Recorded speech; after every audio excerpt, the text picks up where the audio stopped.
So Chapter 13 is a reorganization, and it's really ideal for people who have either filed for Chapter 7 in the past and it has not yet been 8 years since their last filing. It's also for people who are trying to protect their assets like their house or their car. And it could also be for people who have too much income to qualify for a Chapter 7. So those are just a few of the reasons why someone may consider a Chapter 13. Here are a couple of things that you need to be aware of. First of all, there is a debt limit in a Chapter 13. So whereas a Chapter 7 has no limit to the amount of debt that you can have, a Chapter 13 does have a cap on the amount of debt that you're allowed to have. Chapter 13 also requires you to have regular income. So that does not need to be a W-2 or wages. It can be any type of consistent income. That could be from child support, from alimony, from contributions from your family. It could be from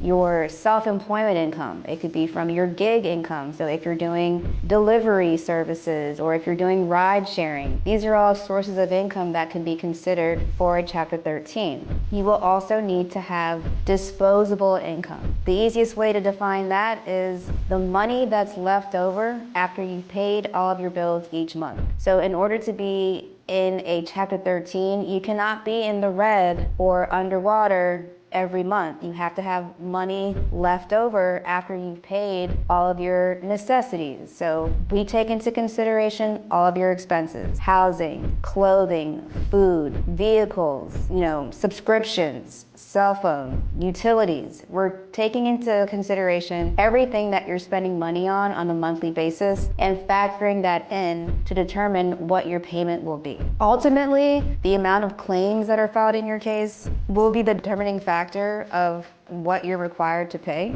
as well as some other things such as if you have equity in your home or equity in your car. So there's a lot of different factors. But at the end of the day, your payment plan may more than likely be subject to change. So what you initially propose to the court and what is actually confirmed by court order may not be the same amount. So just be prepared for that. And if you have any change in circumstances, you need to notify your attorney right away so that modifications or amendments could be made as needed.